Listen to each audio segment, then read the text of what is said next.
నమస్తే, నేను ఇందు. పెళ్లి అనేది తెలుగు సంస్కృతిలో ఒక సంప్రదాయం అని చెప్పొచ్చు. మరి నేపథ్యంలో పెళ్లి ప్రతి ఒక్కరి జీవితంలో ఒక కీలక ఘట్టం అని చెప్పొచ్చు. మరి క్రమంలో చూసుకుంటే అంతకుముందు పెళ్లిలో ఒక ప్రేమ కానివ్వండి, ఒక అన్యోన్యత కానివ్వండి, లేకపోతే బంధం కానివ్వండి, ఒక స్థిరత్వం ఇలాంటివైతే ఉండేవి. కానీ రాను రాను రోజుల్లో ఇప్పుడున్న పరిణామాలతో చూసుకుంటే గనక పెళ్లి యొక్క వ్యవస్థ పూర్తిగా మారిపోయిందని చెప్పొచ్చు. అంటే ఈ రోజుల్లో చూసుకుంటే కొన్ని సిచ్యువేషన్స్ లో అంటే భార్య మంచిగున్న భర్త వేరే అక్రమ సంబంధాలు పెట్టుకోవడం కానివ్వండి, లేకపోతే భర్త మంచిగున్న భార్య వేరే అక్రమ సంబంధాలు పెట్టుకోవడం కానివ్వండి చాలా సంచలనంగా మారాయని చెప్పొచ్చు. అంటే దీనికి ఒక ప్రధాన కారణంగా సోషల్ మీడియా అని కూడా చెప్పుకోవచ్చు. అంటే చాలా మంది పెళ్లి అయిన వారు కానివ్వండి, పెళ్లి కాని వారు కానివ్వండి, చాలా మంది సోషల్ మీడియా యాప్స్ ద్వారా అంటే ఫేస్బుక్ లేకపోతే ఇన్స్టా వాట్సాప్ ద్వారా కానివ్వండి కొత్త పరిచయాలు ఏర్పరచుకొని తమ వైవాహ జీవితాన్ని కానివ్వండి తమ జీవితాలను నాశనం చేసుకుంటున్నారు అండ్ అలాగే ఆత్మహత్యలు చేసుకుంటున్నారు. సో నేపథ్యంలో చూసుకుంటే అసలు సమాజం కానివ్వండి, వ్యవస్థ కానివ్వండి అని ఎటుపోతుంది అంటూ కూడా ఒక ప్రశ్నార్థకంగా మారిందని చెప్పొచ్చు. అంటే దీనికి ఇంకో కారణం చూసుకుంటే గనక సహజీవనం కూడా ఇంకో ప్రధాన కారణం అని చెప్పొచ్చు. అంటే సహజీవనం పెట్టుకొని చాలా మంది తమ లైఫ్ ని కూడా నాశనం చేసుకుంటున్నారు. అంటే ఒక డిప్రెషన్ లోకి వెళ్ళి ఒక మెంటల్ స్టెబిలిటీ లేకుండా చాలా మంది తమ లైఫ్ ని అయితే నాశనం చేసుకుంటున్నారు. అలాంటి ఇన్సిడెంట్స్ అయితే ఈ రోజుల్లో మనం ఎన్నో చూసామని చెప్పొచ్చు. అంటే పెళ్లి అనేది ఒక సెల్ఫ్ ఒపీనియన్. అది ప్రేమ కానివ్వండి, పెళ్లి లవ్ మ్యారేజ్ కానివ్వండి, అరేంజ్ మ్యారేజ్ కానివ్వండి, అదనేది ఒక సెల్ఫ్ ఒపీనియన్. అలాంటిది ఏదైనా కానివ్వండి మనం ఒక స్టెబిలిటీ తోటి ముందుకెళ్ళాలి అండ్ అలాగే దీనికి సంబంధించి మెయిన్ గా మెంటల్ స్టెబిలిటీ కూడా క్లియర్ గా ఉండాలి.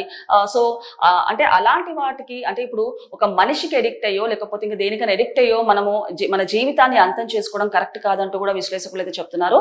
సో ఈ క్రమంలో చూసుకుంటే చాలా ఇన్సిడెంట్స్ అయితే ఇప్పుడు తెరపైకి వచ్చాయని చెప్పొచ్చు. అంటే పెళ్ళైన తర్వాత హనీమూన్ కి వెళ్ళి ప్రియుడితో భర్తను లేపేయడం కానివ్వండి, లేకపోతే ప్రియుడి మోజులో పడి పిల్లల్ని లేపేయడము, పిల్లల్ని చంపేయడము అండ్ అలాగే భర్తను చంపేయడం, ఇలాంటి చాలా ఇన్సిడెంట్స్ అయితే ఇప్పుడు సంచలనంగా మారాయని చెప్పొచ్చు. సో ఈ క్రమంలో చూసుకుంటే ఇప్పుడు చెన్నైలో కూడా ఒక ఇన్సిడెంట్ ఒక కలకలంగా మారింది. అంటే ఉదయం పెళ్లి చేసుకున్న తర్వాత మధ్యాహ్నం ప్రియుడితో పెళ్లి కూతురు లేచిపోవడం నిజంగానే ఒక ప్రశ్నార్థకంగా మారింది. ఒకసారి మరి ఏం జరిగింది చెన్నైలో, అసలు దీని డీటెయిల్స్ ఏంటో ఒకసారి పూర్తిగా విశ్లేషించుకుందాం. సో ఇక్కడ మనం చూడొచ్చు, ఉదయం పెళ్లి అండ్ మధ్యాహ్నం ప్రియుడితో పెళ్లి కూతురు జంప్.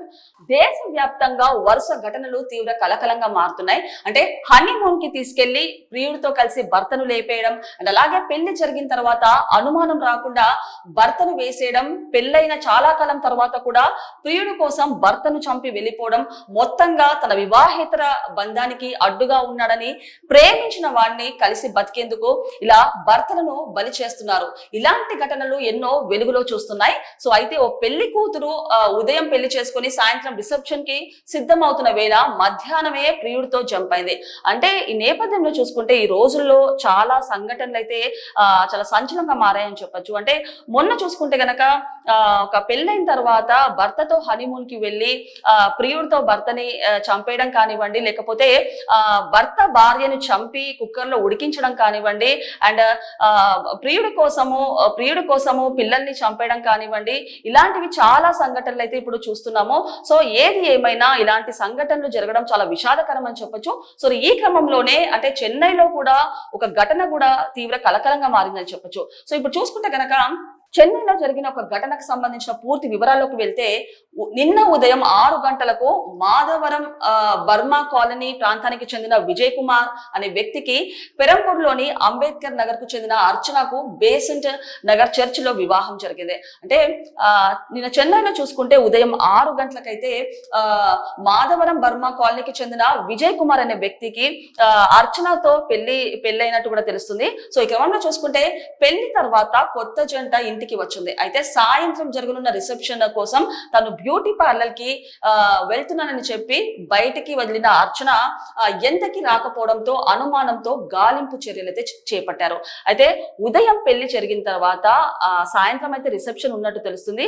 అయితే రిసెప్షన్ క్రమంలో అంటే మధ్యాహ్నం వేళ తను అర్చన అనే ఒక మహిళ బ్యూటీ పార్లర్ కి వెళ్తున్నానని చెప్పేసి తను బయటకైతే రావడం జరిగింది. సో ఈ నేపథ్యంలో బ్యూటీ పార్లర్ కి వెళ్ళిన తర్వాత ఎంతకి ఇంటికి రాకపోవడంతో కొన్ని అనుమానాలు అయితే వ్యక్తమయ్యాయని చెప్పొచ్చు.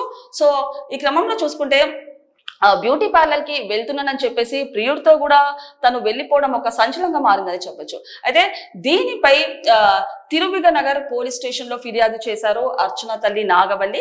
దీంతో పోలీసులు రంగంలోకి దిగగా సాయంత్రం తిరువిగ నగర్ పోలీస్ స్టేషన్ కు వచ్చిన అర్చన తాను వివాహం చేసుకున్న విజయ్ కుమార్ కు క్షమాపణ చెప్పి ప్రియుడితో వెళ్లిపోయింది. అయితే దీనికి సంబంధించి అర్చన వాళ్ళ తల్లిదండ్రులు అయితే పోలీస్ స్టేషన్ లో అయితే ఫిర్యాదు చేయడం జరిగినట్టు తెలుస్తుంది. అయితే పోలీస్ స్టేషన్ కు వచ్చిన అర్చన విజయ్ కుమార్ కి తన భర్త ఎవరైతే ఉదయం పెళ్లి జరిగిందో తన భర్తకైతే క్షమాపణలు చెప్పి మళ్ళీ తన ప్రియుడితో వెళ్ళిపోయిందంటూ కూడా వార్తలు అయితే వినిపిస్తున్నాయి. అయితే ఈ క్రమంలో చూసుకుంటే అయితే ముందే ఈ విషయం చెబితే ఇంతవరకు వచ్చే వాళ్ళం కాదు కదా అని పెళ్లి కొడుకు కుటుంబం ఆవేదన వ్యక్తం చేస్తుంది. అయితే అంటే ఏదైతే ఆవిడ అంటే అర్చన అనే మహిళ ఎవరైతే ఉదయం పెళ్లి చేసుకుని మధ్యాహ్నము ప్రియుడితో వెళ్ళిపోయిందని చెప్తున్నారో నిజంగానే దానికి సంబంధించి ఆ పెళ్లి కొడుకు తల్లిదండ్రులు కానివ్వండి లేకపోతే బంధువులు కానివ్వండి తీవ్ర ఆవేదన వ్యక్తం చేస్తున్నట్టు తెలిసింది. అంటే ఏదైతే ఆవిడ వెళ్ళిపోయిందో అదేదో ముందే చెప్తే బాగుండేది కదా, ముందే చెప్తే ఇక్కడ దాకా వచ్చేది కాదంటూ కూడా వాళ్ళు ఆవేదన వ్యక్తం చేస్తున్నట్టు తెలుస్తుంది. అండ్ నెక్స్ట్ చూసుకుంటే కనుక ఎంగేజ్మెంట్ వివాహం తంతుకు అయిన ఖర్చులు ఎవరు భరిస్తారని మండిపడ్డారు. దీంతో వివాహ ఖర్చులకు తగిన పరిహారం అందిస్తానని అర్చన కుటుంబ సభ్యులు ఒప్పుకున్నారు. అయితే ఎంగేజ్మెంట్ కి కానివ్వండి లేకపోతే వివాహానికి కానివ్వండి ఎంతో ఖర్చు అయితే అవుతుంటది నార్మల్ గా. సో ఫైనల్ గా పెళ్లి జరిగిన తర్వాత ఏదైతే ఇన్సిడెంట్ జరిగిందో అర్చన అనే మహిళ ప్రియుడితో లేచిపోయిన తర్వాత నిజంగానే ఒక లాస్ అని చెప్పుకోవచ్చు. అంటే నిజంగా చెప్పాలంటే ఆ మనిషికి భర్తకి కూడా ఎంత పెద్ద లాస్ ఒక ఇమేజ్ పరంగా అండ్ అలాగే ఖర్చులకు సంబంధించి కూడా ఎవరు భరిస్తారంటూ కూడా వాళ్ళు ప్రశ్నలు వేయడంతో మేము భరిస్తామంటూ కూడా అర్చన వాళ్ళ తల్లిదండ్రులు కూడా ఒప్పుకున్నట్టు తెలుస్తుంది.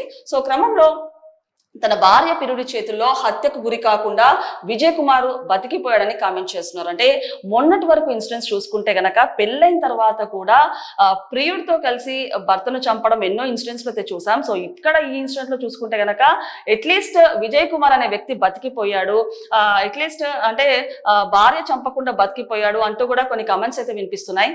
సో ఈ నేపథ్యంలో చూసుకుంటే ఇలాంటి చాలా ఇన్సిడెంట్స్ అయితే ఇప్పుడు ఒక సోషల్ మీడియాలో కానివ్వండి లేకపోతే చాలా వైరల్ గా మారాయని చెప్పొచ్చు. అంటే ఏం జరుగుతుంది అసలు సమాజంలో నిజంగానే అంటే ఒక వ్యక్తి అంటే ఇష్టం ఉండాలి లేకపోతే పెళ్లి అంటే ఇష్టం ఉంటేనే ముందుకెళ్ళాలి, కాకపోతే పెళ్లి చేసుకున్న తర్వాత ఇలాంటి చేయడం ఇలాంటి లేకపోతే భర్తను చంపేయడము లేకపోతే ప్రియుడితో వెళ్ళిపోవడం ఇలాంటివి కరెక్ట్ కాదు. ఏదైనా నిర్ణయం తీసుకుంటే ముందే నిర్ణయం తీసుకుని తమ జీవితాన్ని చక్కబెట్టుకోవాలి. అంటే పక్క వాళ్ళ జీవితాన్ని కూడా నాశనం చేయడము కరెక్ట్ కాదు. అండ్ ఈ నేపథ్యంలో అంటే చాలా మంది అంటే ఫస్ట్ ఆఫ్ ఆల్ ఆత్మహత్యలు కానివ్వండి లేకపోతే కొత్త పరిచయాలు చేసుకోవడం సోషల్ మీడియాలో జరుగుతున్నాయి. సో ఇవన్నీ తగ్గించాలి. అంటే ఏదైనా కూడా ఫస్ట్ మెంటల్ స్టెబిలిటీ అనేది చాలా ముఖ్యము. ఏది కూడా ఒక డ్రగ్ ఎడిక్షన్ లాగా ఏ మనిషికి కూడా ఎవరు కూడా ఒక ఎడిక్షన్ అనేది కావద్దు. సో కాబట్టి ఫస్ట్ అంటే మెంటల్ స్టెబిలిటీ అంటే అంటే లవ్ అనేది లేకపోతే మ్యారేజ్ అనేది మన సెల్ఫ్ ఒపీనియన్, కాకపోతే ఏదైనా ముందుకెళ్లే క్రమంలో మెంటల్ స్టెబిలిటీ అనేది కరెక్ట్ గా ఉండాలి. సో అది కరెక్ట్ గా ఉంటే ఇట్లాంటి ఆత్మహత్యలు కానివ్వండి సూసైడ్లు కానివ్వండి లేకపోతే వేరే జీవితాలు భర్తల జీవితాలు నాశనం చేయడం కానివ్వండి ఇలాంటివి చాలా వరకు తగ్గించొచ్చని చెప్పొచ్చు.